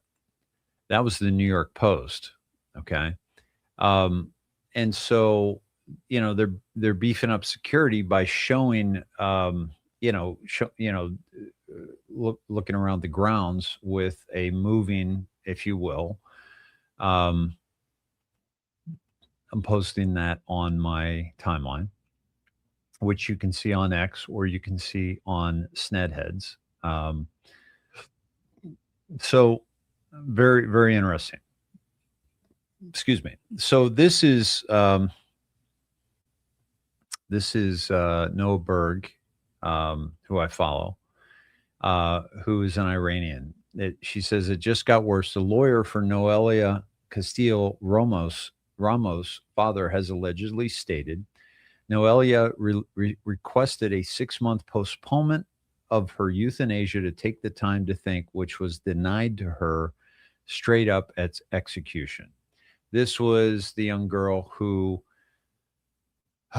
was raped, tried to commit suicide, and then failed at suicide, and then wanted to be euthanized. So that was tragic. And I mean, what's this world coming to? And I showed this the other night. I showed how much money they made, something like $8 million off her organs. So they already had those organs allocated, and they used that as an excuse to go ahead with euthanasia, or they used the fact that they couldn't reverse that. This is Sam Vogt, who is talking about, I haven't addressed this yet, but it was the Palm Sunday massacre of Christians in Nigeria. Should be front page news everywhere, but it isn't. Why? Because the media does not care about the plight of African Christians. I'm here today in Nigeria to share the truth, and these Christians were absolutely massacred. It's very, very, very tragic. God bless them. And this is something that the news has basically called them armed gunmen who were that did this. Okay, and not okay that that this is going on in this world. Um, yeah. This is a and there's this also this picture, this post of this woman holding a video of this woman holding her I believe her dead son for the last time. So please pray for Nigeria and the people, the Nigerians. Oh Jesus.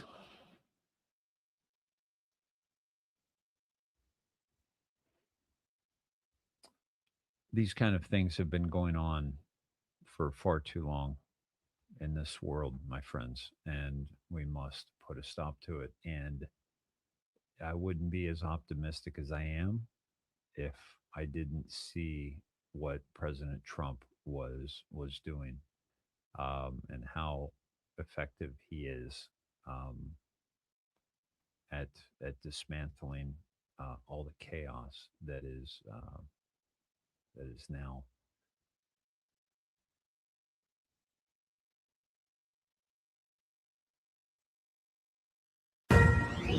This is a Fox News alert. Saturday in America continuing to track fraud allegations all across the country. We've seen it in Maine. We brought you some questions about some funding that allegedly was misused in Maine. Those were private donations. Then California. And now here's the next state, Massachusetts. Now, the state's auditor just released a report revealing massive fraud within programs like Mass Health, the Department of Transitional Assistance, and the Department of Early Education and Care. These are all programs that provide social services to the Massachusetts community. And as you can see, there was over $4 million in fraud uncovered in the state's SNAP program alone. Another $1.3 million connected to the state's Mass Health program, and hundreds of thousands of dollars found in other state programs. We're also learning of 22 civil recoveries that reclaimed nearly $800,000 in fraudulent overpayments. Now, the total amount of fraud in fiscal year 2025 alone was nearly $12 million. That's in 1 year. That's your money.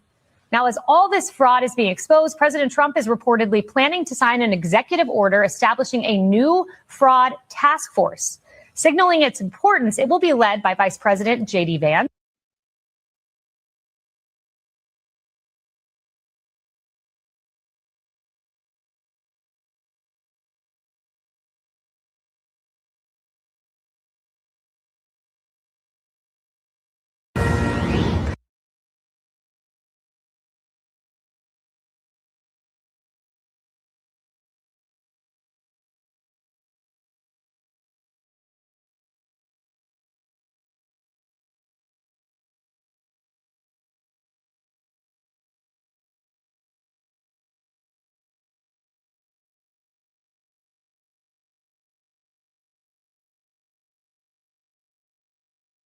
I don't want your viewers to think that I'm above the law. If I've done something wrong or if my colleagues have done something wrong, we should be surveilled if a warrant is issued. But here, in this instance, and even with Don McGahn, there was no connection to us in the leaks. I know that because I did not leak.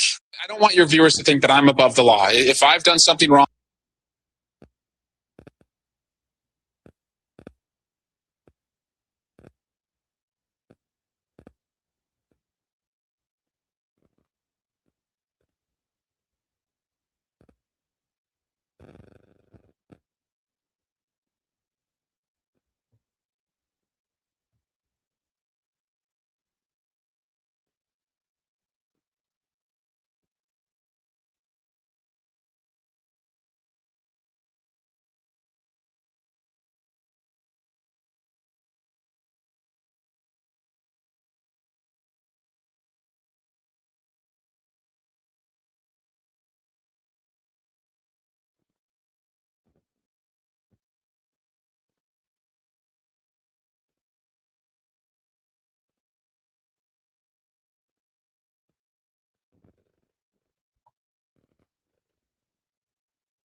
How's that? Is that better?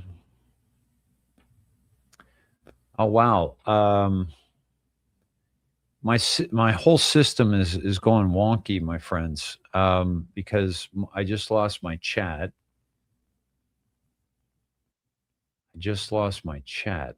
That's weird. So right now, this is okay. LOL. Okay. 5-5. Okay. Now I can see the chat on the screen, but it's not showing up in my on my my board. So that's very, very odd. So my apologies, my friends. I don't know what's going on, but I will get to the bottom of it. So I'm sharing this on my timeline, and which you can also see on Snetheads. That's from Svetlana Lakova. She's doing some great work. And by the way, big news today from Nick Sorter. It's official. Palm Beach International Airport is now Donald J. Trump International Airport, following Governor Ron DeSantis' signature on HB 919. The name change goes into effect on July 1st. Congrats, 47. I think this is a AI or CGI Trump International Airport, because I don't think the sign is up yet. But here we go. But you see that. Okay. There you go. Pretty cool that we are seeing the kind of reverence to Donald Trump that he has earned. There you go. Let's see. And by the way, saving Israel for last, this from J.P. Sears. An Israeli soldier testifies that they were given a stand-down order on October 7th, then the recording of that order being given on the radio. יותם סור, הסמל שלי איתמר בן יהודה. זה בבוקר, 7 באוקטובר, אתה במוצב. אצלנו ה7 באוקטובר מתחיל לפני 6:30. אני הייתי לוחם במחלקת מרגמות בגדוד 13, גולני, ובאותו לילה אני, יותם סור, הסמל שלי איתמר בן יהודה, זיכרונו לברכה, שלושתנו עושים לילה לבן. הרשינו לעצמנו בשבתות וחגים במיוחד, לעשות לילה לבן עד לכוננות עם שחר, ואתם יודעים, יש לנו זמן לישון מחלקת מרגמות עד לכוננות הבאה. אז ב5:20 בבוקר אנחנו יושבים ליד הקשר כדי לא להעיר מאזין, והסמג"ד שלי, ניר בוינפלג, שגם הוא נפצע קשה, וברוך השם הוא שרד, פתאום עולה בקשר בהודעה מוזרה. כל התחנות, לא יודע למה, לא יודע איך, משהו בסגנון הזה, אין סיור בגדר עד 9 בבוקר. באיזה שעה זה? 5:20 בבוקר. כל תחנות נשארים כאן משנה, אז מבחינת קרקע ואויב אין לנו דברים משמעותיים. מבחינת כוחותינו יצא הנחיה מהחטיבה שעד השעה 9 בבוקר מול הערכת המצב, אף כלי לא מגיע לבורמה. ואני חוזר שוב, עד 9 בבוקר ואל מול הערכת המצב, אף כלי לא לבורמה. נמצאים בנקודות זינוק אחוריות, מהנחיית חטיבה, לא יודע בדיוק למה, לא שואל יותר מדי, זאת ההנחיה, זה מה שאנחנו עושים. קצת לפני שהכל מתחיל. ואיתמר דופק לנו פרצוף כזה של מה? ואתה יודע, אנחנו חיילים פשוטים סך הכל, לוחמים, לא מפקדים ולא קצינים שנוכל לשאול שאלות, זו הוראה של הסמג"ד, מקבלים את הפקודה הזאת ולא שואלים שאלות, הורדת פקודה רגילה. ובאמת אחרי שעה, 6:30, פתאום אזעקות. תראי, אני אגיד לך את האמת, אני חייתי עם זה מה7 באוקטובר, ומאוד חששתי לדבר על זה, ושהגעתי לכנסת, זה היה אחרי תקופה ששאלתי כמה אנשי צבא בכירים, מה בעצם קרה שם. והיו כאלה שבהתחלה אמרו לי, תשמע, היה יום צליפה של נ"טים על הגדר, לכן לא רצינו לשלוח חיילים, כדי שלא ייפגעו. ואז עם הזמן קצת נפל לי האסימון, ואמרתי, רגע, אם יש יום צליפה, איך יכול להיות שאני סך הכל 200 מטר מהגדר, לא יודע שיש איום, איך יכול להיות שחברים שלי נלחמים בלי וסט, עם תחתונים וגרביים, ואף אחד לא יודע שיש משהו, אנחנו סך הכל 200-300 מטר מהגדר. ואז זה עוד הפעם ישב לי בראש, ובאמת הזמינו אותי פתאום לכנסת. הרגשתי שזו ההזדמנות באמת לפתוח את הנושא הזה, ולדבר עליו, ולהבין בעצם מה קרה שם. והנה, את אומרת, כמו שאת אומרת, הרבה אנשים זה נשמע להם תמוה, ומה בעצם קרה שם. ואנחנו עוד פעם חוזרים לזה, ואני אגיד לך את האמת, איילה, אני חי עם איזשהו חור במוח, מאז 7 באוקטובר, שמשהו בלב מרגיש לי אני לא יודע מה היה שם, אני רוצה להבין מה קרה, כמו כולם. תראה, הסמג"ד לא היה איום צליפה, כי הסמג"ד אומר, אין לי מושג למה, ולא למה, ואיום צליפה יש הרבה פעמים. הוא אומר את זה בזמן אמת, ב-5:20 בבוקר, מישהו אמר לו להגיד ככה, הוא קיבל הוראה, בלי הסבר. וזה... נכון, אז אנחנו בתור חיילים, שאנחנו שומעים את הדבר הזה, אז כמובן אנחנו ממלאים פקודות. זה כן נשמע לנו קצת מוזר, אבל חיילים בשטח, ואנחנו כבר בקו הזה כמעט חצי שנה, וקצת פה ושם הפסדים. את יודעת, מהפסד ל7 באוקטובר יש פה... הפרות סדר. הפסדים. כן, מהפרות סדר, אמת, נכון, מהפרות סדר למצב, לאירועים כמו של 7 באוקטובר, אנחנו מדברים פה על, את יודעת, משהו שהוא הזוי, שהוא מאוד קיצוני, כדי לחשוב שיום אחד נגיע לדבר הזה. דיברתם ביניכם מאז, אחרי שהתפרסמה ההקלטה שלו? דיברתם ביניכם מי שנשאר? אז כמובן שדיברנו על זה הרבה פעמים, וניסינו לבדוק את זה, ואמרתי לך מה אמרו לי כל מיני אנשי צבא. חשבתי הרבה פעמים לדבר על זה, לא לדבר על זה, ובאיזשהו שלב גם התחלתי לשאול את ההיגיון שלי. רגע, אם אומרים לי שיש איום צליפה, כמו שאת אומרת, איך יש איום, אם הוא אמר, אני לא יודע למה ואיך, וגם את יודעת, אמרתי, אולי אני לא זוכר טוב, אולי זה, ופתאום ההקלטה יצאה. את יודעת, יש לי פה אחריות, אני לא יכול לדבר על דבר כזה בטלוויזיה, ויש השלכות למה שאני אומר. אז פתאום הדבר הזה צץ, וההקלטה הזאת התפרסמה, וזה כמו פלשבק החזיר אותי ממש לאותו יום, ומה אני אגיד לך, אלה, כמוני, כמוך, כמו כל עם ישראל, אני רוצה להבין מה קרה ב7 באוקטובר, איבדתי המון חברים, נפצעתי קשה, אני כל יום נפגש עם המשפחות, עם ההורים, ובאמת, את לא יודעת איזה כואב זה להכיל את זה וללוות אותם, ואנשים רואים אותי, שלום שטרית הפצוע, הם לא יודעים כמה דברים אתה מנסה לעשות, אני כל יום קם למלחמה, אני מנסה להמציא את עצמי מחדש, אני מנסה לעזור למשפחות האלה, כל יום זה מלחמה בפני עצמה, גם המלחמה בלי הרגל, את מתכוון על זה, על לחיות חיים חדשים. בדיוק, וגם להמציא את עצמך מחדש, להתקדם בחיים, לא לחיות את הדבר הזה, את יודעת, אנחנו בסוף זכיתי בחיים, אני צריך גם להתקדם בחיים, אני לא יכול להישאר תקוע באותו מקום, אין לי רגל, איזה מסכן, אני רוצה להבין מה קרה שם, ופתאום הדבר הזה שיצא, התציר הזה, זה מפחיד אותי מאוד, אני מקווה שיהיה לנו תשובות יותר ברורות בהמשך, ולא לקפוץ למסקנות, ולא להדאיג מדינה שלמה, אבל כן חשוב מאוד שיהיה פה תשובות חד משמעיות, ומי שצריך לשלם את הדין, שישלם את הדין. כל כך הרבה נרצחים, חטופים. זה משהו שאני בתור חייל ששירת בגזרת עזה, אני אומר לך, על כל פיפס קטן קפצנו לגדר, על כל דבר קטן. זה מפחיד אותי לחשוב מה קרה שם. Wow. I mean, that recording, there was no explanation as to why a stand down order was given. How absolutely tragic. How absolutely tragic, my friends. Disgusting. And at the Knesset, hold on one sec. There was speculation that they're blaming Netanyahu. Is Netanyahu alive? I don't know. I don't really care.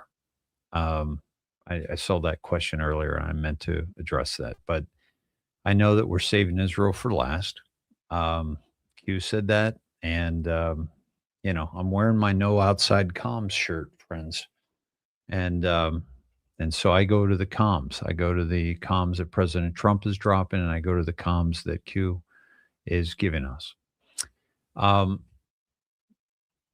And we're saving Israel for last. And I know that this whole worldwide awakening cannot happen with the awakening surrounding Israel.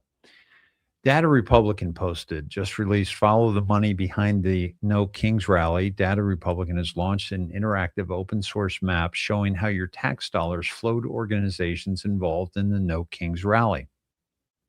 I tracked funding from federal sources to final recipients, prioritizing direct paths, not via DAFs wherever possible. Important, most paths still went through donor-advised funds, the black box of the nonprofit world. Unfortunately, it's a common and opaque funding structure that deserves scrutiny.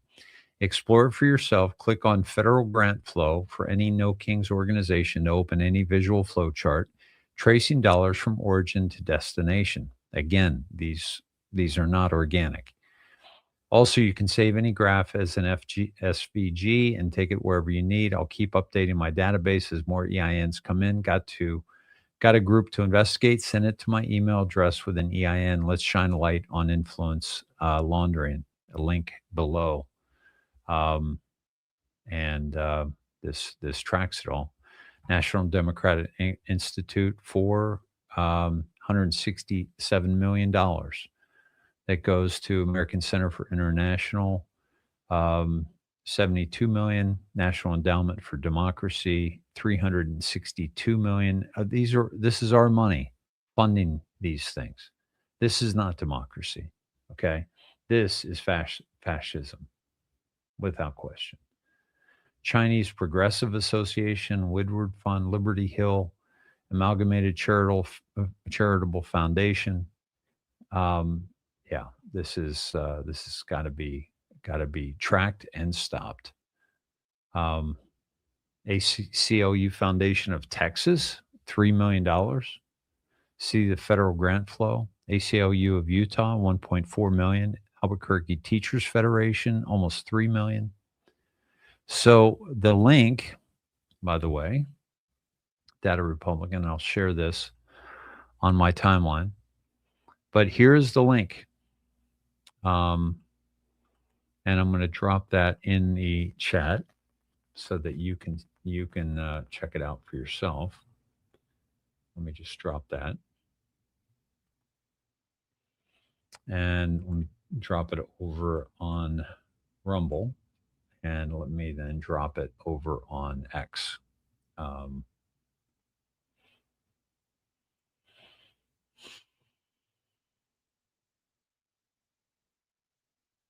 It's now in the chat on X as well. There you go. So, very, very important that we jump on this without question. We've often talked about the food in hospitals and how horrible the food in hospitals is. Let's go to Bobby Kennedy and Dr. Oz. The other announcement that we're making today is that Dr. Oz sent out a health and safety notice every hospital in this country at 11 o'clock this morning, asking them now to align their food purchases with the dietary guidelines in order to enjoy continued eligibility for Medicaid and Medicare payments. We're going to bring all the hospitals in the country in line with good food, and this is not something that we need to force hospitals to do. They want it. We have talked with them. They need the incentive.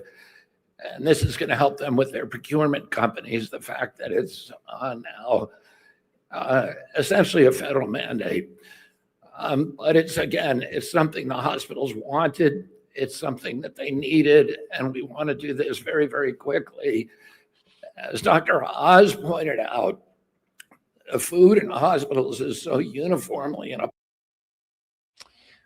So, thank God.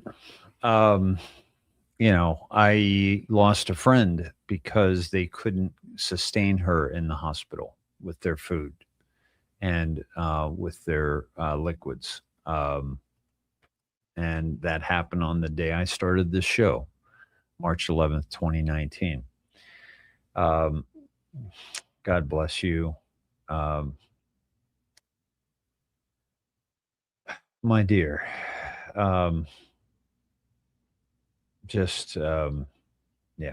unbelievable. So by the way, hi, Mary, good to see you. And Dr. Anon, if you haven't seen last night's show, go in about 35 minutes, by the way. I recommend to watch last night's show regarding the financial reset that I did with Rob Cunningham. Excellent. The other announcement. Excellent show.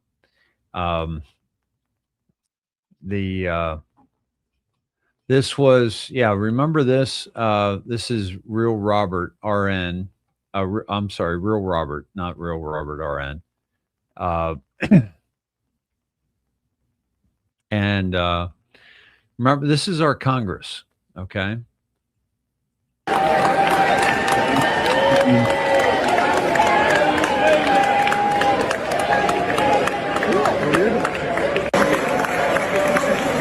So, and he goes on to say the Democrats funded the war in Ukraine so they could funnel money back to their coffers, USAID, and use it to attempt to overthrow the U.S. government. This is exactly what the intercepted intelligence confirmed, and they deliberately hid it from the American people, right? U.S. senators who opposed the housing bill, John Solomon reports. Let me see if this is, hold on. I hate when this happens. Some senators also received funds from rental housing advocates who publicly opposed the housing bill due to its proposed restrictions. Only 10 U.S. senators voted against the bipartisan housing bill that restricts large institutional investors from buying up single-family homes and requires investors to sell build-to rent homes within 7 years. President Trump proposed this, and now they're voting against it. Those lawmakers also each received tens or sometimes hundreds of thousands of dollars in 2024 election cycle campaign donations from groups whose profits could drop if the bill becomes law. Tom Tillis, North Carolina; Todd Young, Indiana; Mike Lee, Utah; Ted Cruz, Texas; Rick Scott, Florida; Brian Schatz, Hawaii; Rand Paul, Kentucky; Rand Paul; Ted Bunn, Republican, North Carolina; Ron Johnson, Wisconsin. That's very surprising. And Tommy Tuberville, Alabama, all opposed the 21st Century Road to Housing Act. Their donors include private equity firms, large institutional investors in single-family homes, organizations that develop build-to-rent communities, and companies that secure financing for those organizations. Yeah, there you have it. My friends, we're at 2 hours. Thank you for joining me tonight. Thank you. Gargantuan U.S. bond fraud involving schools will blow people's minds. Imminent. Thank you, David, for the heads up. Thank you, Dr. Anand. Got to check into the U.S. bond fraud. So, my friends, thanks for being here with me tonight. This is a